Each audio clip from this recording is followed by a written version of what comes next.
Today, I'm honored to introduce you to Rhonda. Rhonda is a remarkable woman that I have had the privilege of getting to know.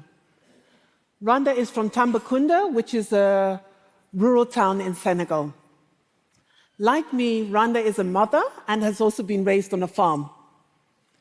Unlike me, and I suspect unlike all of you, Rhonda does not take her energy supply for granted. When Rhonda comes home after a hard day's work, she does not have the luxury of flipping a switch to turn the lights on in her house. The stove that Rhonda uses to cook meals for her family has not been seamlessly integrated into the design of her kitchen. Instead, Rhonda spends up to 10 hours every week collecting firewood just to meet the basic needs of her family. When Rhonda and I were sharing stories about our children, I was disheartened to hear from her that the clinic at which she delivered her 4 daughters and her 2 sons had no electricity, and the midwife that attended to her had to use a kerosene lamp during her deliveries. Now, sadly, Rhonda's story is not unique. Rhonda's story mirrors the struggles of 2.4 billion people worldwide that are deprived of access to electricity and to clean cooking fuels. This is what we refer to as energy poverty.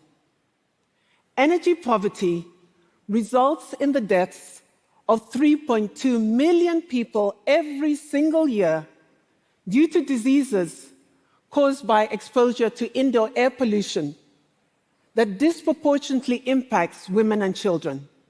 Now, what is also tragic is that after my 23 years of engagement in intergovernmental processes at the United Nations, I continue to battle with the fact that when we are not in the room, the harsh realities of women's energy poverty are simply not prioritized to the extent that they should be in the global political dialogue on sustainable development and on climate change.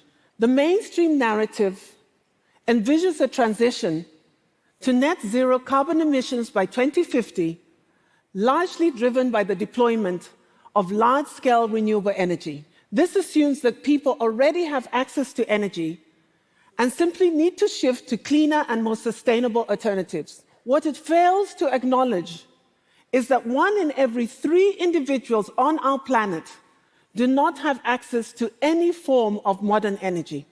So, the key challenge that we have, and the key question, is why is it that we fail to prioritize women's energy poverty in developing countries and fail to recognize it for the global crisis that it is?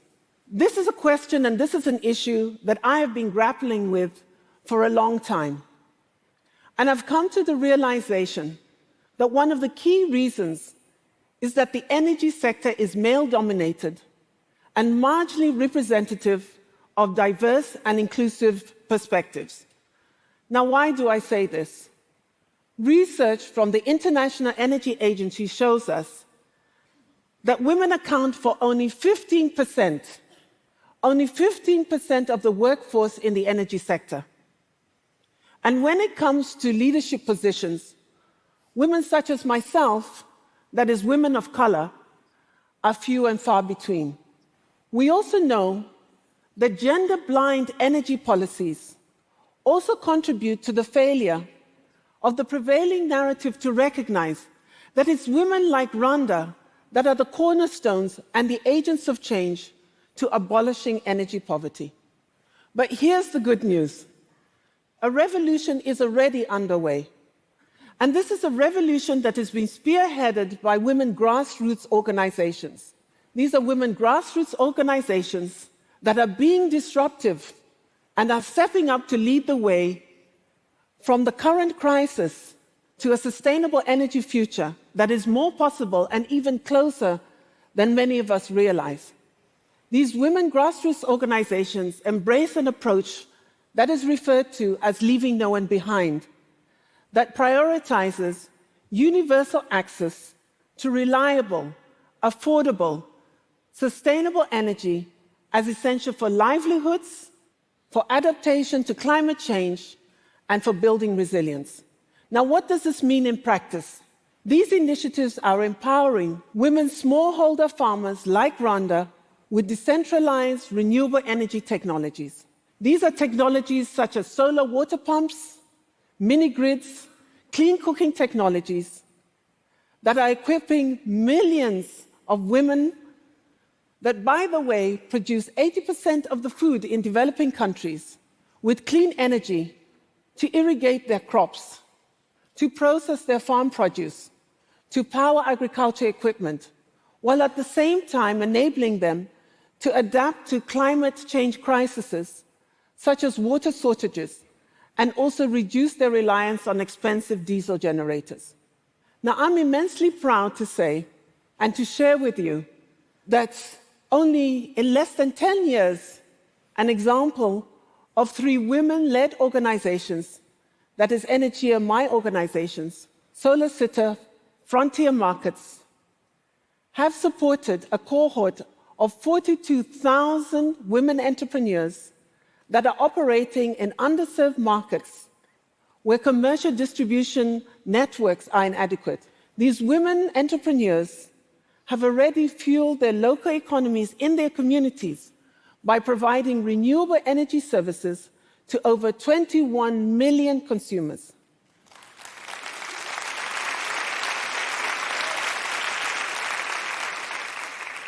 Now, this is testament to the real-time impact and the tangible results that are achievable when women organizations take the lead. For us at Energia, addressing this crisis and this challenge goes beyond providing energy services. A game changer for us has been convening the grassroots women that we collaborate with into associations. One rural woman standing alone has limited opportunity to change policies. But forming a group of 200 women, who, by the way, are voters, leverages their collective agency to engage in the formal economy, but also to be present in energy decision-making spaces that were previously closed to them. Together, this group of women can articulate their own issues, they can articulate their own demands, they can advocate for themselves, and they can even influence the political landscape, fostering national policies and regulations that champion gender equality. Now, in order to scale up these transformative impacts, new pathways of financial support that direct intentional investments to grassroots women's organizations are absolutely necessary. It is a scandal that currently only 6% of climate finance for energy goes to address energy poverty. I'm going to pause there and let that sink in. Only 6% of climate finance goes to address this global crisis of energy poverty. And a mere 9% of climate sector development finance is tagged for gender equality. Is this really the best that we can do to engage women in the energy sector?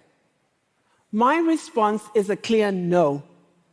Now, I'd like to ask you to join me and imagine with me a transformative energy transition that measures success not only by the supply of energy units, but rather by the significant strides that we make on gender equality and social justice.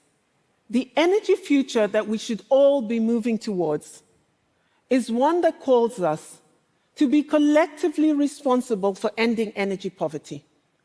It is about providing women from developing countries with the opportunities to claim their power as leaders, as drivers of a just and inclusive energy transition.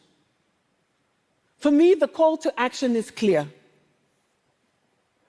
Let us all be the architects of change, shaping a future where no one is left in the dark and where women are in the forefront of a brighter, more sustainable world. Thank you.